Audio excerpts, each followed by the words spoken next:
Welcome to Murder by Nature, where we discuss true crime, mystery disappearances, and unsolved cases. I am Jasmine Hernandez, and I am your host for this podcast. Today we'll be talking about the murder of Sophie Plantier. Before we jump into this story, I'm going to list my references that I used to gather the information on this case. Wikipedia, a Women's Health article by Amy Schliffler, Reddit, a Netflix series, Sophie, a Murder in West Cork, and a biography article by Sarah Kettler.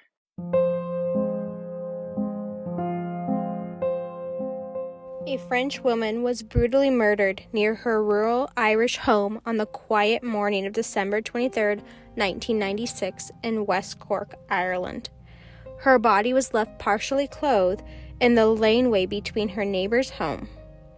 She was dressed in a white t-shirt, long johns, and walking boots with no socks, and the leg of her long johns was caught on some nearby barbed wire. The gate into her home was covered in blood. There was a blood-stained piece of slate and cinder block on the side of the road and a thorn bush. Sophie died of multiple fractures to her head and blunt force trauma. On her neck was an abrasion of 9 parallel scratches that some investigators believed matched the soles of Dock-style Martin boots. She had injuries to her hands, which indicated that she was trying to defend herself from her attacker. Samples were taken from underneath her nails, as well as a rape kit. Sophie suffered fractures to her thorax, but the spine was still intact, and she had no injuries to the lower limbs of her body. Sophie's wounds were aligned with being beaten to death by a blunt weapon, such as a rock being driven into the skull. There was an indentation in the earth beneath Sophie's head that indicated that she was already on the ground when she was murdered. Sophie Plantier was a French television producer. She was born in July 28, 1957, to Marjorie and George. Sophie was described as an Alice in Wonderland person. There was just something about her. She loved to be alone and found peace in dark history. She was married to Daniel and a mother to a son, Pierre, from her first marriage. Sophie visited Ireland several times as a teenager, and in 1993, she bought a cottage in West Cork as a holiday retreat. She would visit this home regularly with her son, Pierre. Sophie's marriage to Daniel was like any other marriage. They had their fair share of problems. Daniel was a French film producer. He was well known within the world of France films, and he was the head of a French Academy for Cinematic Arts, where he would work with A-list actors. Sophie told her friends and family that she was unhappy in her marriage with Daniel. As the public sees Daniel as this happy and friendly guy, behind closed doors he was the opposite.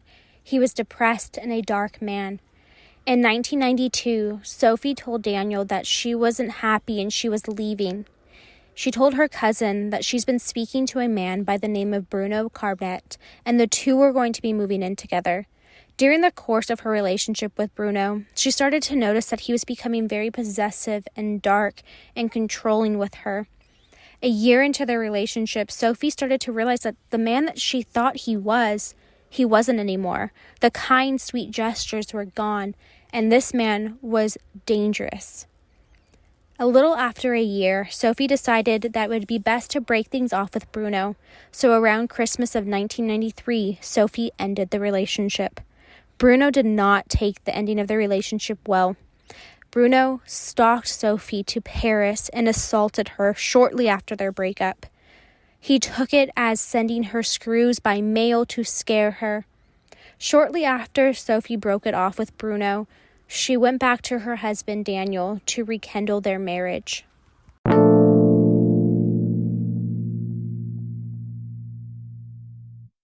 On December 22, 1996, it is believed that Sophie enjoyed a nice glass of wine with an unknown individual when she was brutally murdered outside her home. Reports and theories are that Sophie had a companion over late Sunday evening. It is believed that Sophie fled to the back door where blood was found. Sophie took off running to her neighbor's house as their lights were on when the suspect closed in on her. hitting her in the head with a cinder block, causing her to fall to the ground and into a thorn bush, where the suspect beat her over the head repeatedly until she was no longer moving.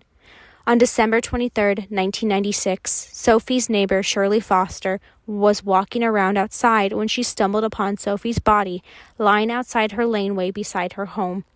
Shirley immediately called the police. When the police arrived on the scene, they searched the home to find that there were 2 chairs that had been moved up to the radiator, and there were 2 glasses of wine with traces of wine still in them found upon the mantel. Given the nature of the attack, it seemed inconceivable that the killer could not have left DNA or clues at the scene of the crime or in the home. Yet the police found no traces of DNA or any evidence at the home or at the scene of the crime. Sophie was last seen at 4 p.m. by her neighbors outside her home, and her husband stated that he spoke to his wife at 11 p.m. that night. As news spread of a French woman's murder in West Cork, Sophie's family grew anxious by the hour that Sophie wasn't answering her phone. Sophie's brother called Shirley, Sophie's neighbor, to see if she heard from Sophie. When Shirley answered the phone, all Sophie's brother can hear were the screams and cries. He yelled, "Was it Sophie?" To which Shirley cried, "Yes, yes it was." As her family's world started to fall apart, her brother had to make the devastating call to Sophie's husband and son. On December 26, Sophie's mother, father, brother, and aunt all made their way from France to West Cork, Ireland, to identify the body of their beloved Sophie. Daniel decided that he would not be in attendance to identify his wife's body. He didn't want to see her that way, he said. He made it known early in the investigation that he didn't want to speak to reporters, and he didn't want the reporters speaking to their family regarding the murder of Sophie. He didn't want the media attention. As police were scrambling to find the connections that Sophie may have had since she arrived in West Cork on the 21st, Mary Farrell contacted the police. She stated that Sophie came into her shop on the 21st after she arrived. Mary stated that she noticed a man was standing outside watching Sophie. He was wearing a long, dark coat and looked scruffy. Mary brought this up to the police as she saw the same man at a local grocery store a few days after the murder when she told the police that that was him. That was the man outside her store. On January 11th, 1994, there was a major discovery in this case. Police received a phone call from a woman by the name of Fiona. She stated that at around 3 a.m. the night of Sophie's murder, she saw a man at Cleflet Bridge. The chief asked the public for this woman to please come forward with information about that night. Sophie's murder was hanging on this one lead. Fiona called back again, this time from a call box in Leap, West Cork. The police could not understand why she would not want to come forward with her real name and bring this information to the police. Fiona made one more phone call to the police. This time, she did it from her home. The police were able to trace that call back to the residence of Mary Farrell, a married woman of West Cork. The police learned that Mary was out with a man that was not her husband the night of Sophie's murder, driving around the back roads. At around 3 a.m., Mary saw a man drunk and waving his arms around the bridge. The description of the man was vague. Mary said she didn't know this man. All she remembered was that he appeared to be wearing a long, dark coat and boots. Ian Bailey was the first reporter on the scene. Ian lived approximately 3 miles from Sophie's house in West Cork. Ian stated to the police that a friend by the name of Eddie Cassidy called Bailey around 2 p.m. to report the murder of a woman in West Cork. Bailey drove directly to the crime scene. When Ian arrived, witnesses stated that he walked around the crime scene, he didn't ask any questions, and then he just left. As news spread across Ireland and France, Ian became the reporter of the murder investigation. Reports were coming in from all around Ireland and France to cover the details of the murder in West Cork. In the articles published by Ian Bailey, he was confident that the person that murdered Sophie was an outsider, someone from France. Ian stated that Daniel killed his wife to avoid a divorce settlement numerous times. It was known that Sophie and Daniel were having problems and even separated a few years earlier, and if a divorce was going to happen, Daniel was going to be out of a lot of money. Friends and family could not help but speculate on what might have happened and who might have wanted to hurt Sophie. As the days passed and they grew longer, the only person that Sophie's family could think of that would want to cause harm to Sophie was Bruno. From the previous altercations, Bruno was the only person that's ever laid his hands on Sophie. The police were immediately alerted to get in contact with Bruno. As the police approached Bruno for questioning, they found out that Bruno was in Paris the night of Sophie's murder. He was moving into a new flat and he was having internet installed. He was able to show them the receipt of the installation. Now the police are wondering who's next. As the police followed the articles being released for any type of information to find the connection from Sophie to her murderer, they got a weird feeling. The articles being written were too well detailed. There was information in these articles that the police have never released to the public, such as the murder weapon, the wine glasses, and the fact that she was not sexually assaulted. As the police continued to do more research into the details of these papers, their number one suspect became Ian Bailey, the journalist that arrived on the scene first. Ian Bailey was born in Manchester, England on October 20th, 1956. Ian was a freelance journalist who published under the name Ian with an E, Bailey. He was also a fish farmer who could write poems and sell pizza at the market stalls. Ian moved to Ireland and lived with his partner Jules Thomas in 1992. Ian was married and recently divorced, which is why he came to West Cork for a fresh start. Police remembered that Marie saw a man that was drunk at 3 a.m. around the time of Sophie's murder. The police thought, was that man Ian Bailey?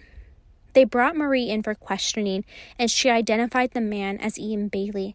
She stated that as she was driving around at 3 a.m., she saw Ian on the bridge acting like a fool, but couldn't be certain that it was him. And then a few days after Sophie's murder, she was at the grocery store and saw the man again. She asked the police who that man was, which they confirmed that was Ian Bailey. On February 4th, 1997, Malachi Reed received a ride home from Ian Bailey. As they were driving through the back roads, Ian stated that he went to that French lady's house and beat her to death. Malachi said he stayed quiet the rest of the car ride, only to tell his mother the next morning of the events that took place. Malachi and his mother went to the police to tell them what happened in the car ride. On February 10th, 1997, Ian Bailey was arrested in his home for the murder of Sophie du Plantier. While being questioned at the police station, the police searched Ian's home and studio for evidence confirming that he did the murder. The police could not find anything in his home, but they did notice a fresh fire in the backyard. Bailey's neighbor, Louise, told the police that Ian was having a fire 2 days after the murder of Sophie, and when the police went through the ashes, they found a piece of boots and a heavy winter coat. Police arrested Jules Thomason in the connection to the murder of Sophie. Jules stated on the night of Sophie's murder, they spent most of their day at the Gallery Inn in Skull. They left to head home around 12:30 a.m. when they stopped at Hunt's Hill, and they could see all the way to Elfie's home down the road. Elfie was Sophie's neighbor. They saw that Elfie's lights were still on, and Ian stated it looked like he was having a party. He stated, "Something bad is going to happen tonight." This really freaked Jules out, and she couldn't understand why he was saying it. She asked him if they can just head home. Ian got in the car, and they went home, where they went to sleep, and that's where they were all night. The police released Ian and Jules, stating that they didn't have enough evidence to convict them of the crime. As time passed, well into the new year, Ian started to live a normal life again. Ian went into a bar one day and struck up a conversation with Billy Poehler. Billy stated that Ian told him, "F you. I think you went to Sophie's house for sexual favors and she declined you and took off running, and you threw a brick at her head. When you realized what you did, you had to finish it and kill her." Billy stated that it felt like Ian was confessing to the murder of Sophie, and he went straight to the police. On New Year's Eve, Richie and Rosie Shelley were drinking with Jules and Ian at a bar when they went back to the house. Ian was extremely drunk and was hugging and crying to Richie and Rosie, saying that he did it. He killed Sophie. He went too far that night. They took off running down the street, scared of what they were told. On January 27th, 1998, Ian was arrested for the second time and questioned for hours, but again, unfortunately was released to the lack of evidence.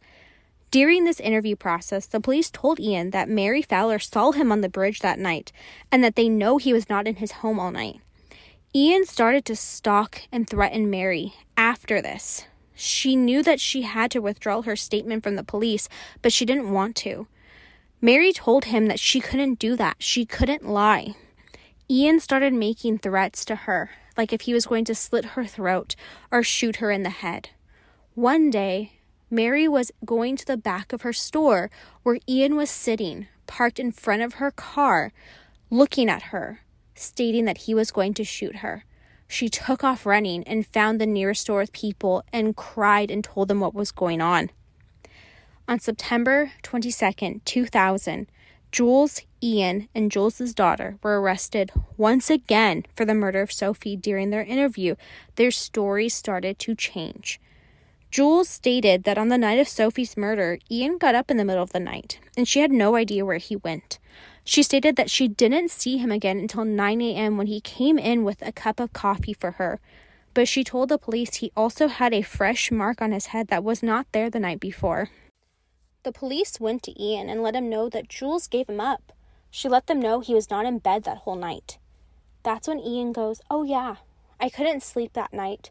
I got up and went to the studio to finish writing my article." Yet again, the police didn't have enough evidence or a confession to convict Ian or Jules of the murder of Sophie, and they had to release him. In 2005, Mary Farrell retracted her statement, saying that she did not see Ian Bailey that night. She was coached by the police to state that it was Ian Bailey, and she wanted to recant her statement. She said that the police told her if she did not state that it was Ian, that they would tell her husband she was with another man that night. In 2007, Ian decided he was going to sue the newspapers and the Irish Minister for Justice, the police commissioner for wrongful arrest, false imprisonment, conspiracy, assault, battery, trespass to the person, harassment, and breach of his constitutional rights. In 2016, the French government issued an ordinance effectively sending Ian Bailey to trial for voluntary homicide. In 2019, the trial of Ian Bailey, which he was absent for, began in Paris. Numerous witnesses were called to the stand, especially one that was never heard of before. Ariana was visiting Jenny Thomas for Christmas in 1996. When Ariana was taking a shower at the Thomas residence, she noticed a big bucket in the shower that was filled with a dark coat soaking. She states that she remembers seeing scratches on Ian's arms that did not align with the Christmas tree story that he was giving, but more so as of a thorn bush, like the one around Sophie's murder. On May 31st, he was found guilty of the murder of Sophie. He was sentenced to 25 years in jail by the French court. French authorities issued a European arrest warrant for the extraction of Ian Bailey to France. But sadly, in 2020, the Ireland High Court ruled that Bailey would not be extradited to France, and later in October, the Irish state did not appeal the High Court's findings, ending all attempts to send Ian to France for his sentence. Ian Bailey now walks free around West Cork, Ireland, where the community is forever haunted by the murder of Sophie. They will never have justice for this woman, and he is forever free in West Cork. My thoughts on this case: the police did not do a good job of preserving the crime scene. The gate with Sophie's blood on it went missing during transportation. And not only that, a lot of the evidence was never released to the French government for the murder trial. Sophie's family felt like they didn't take this as seriously as they should.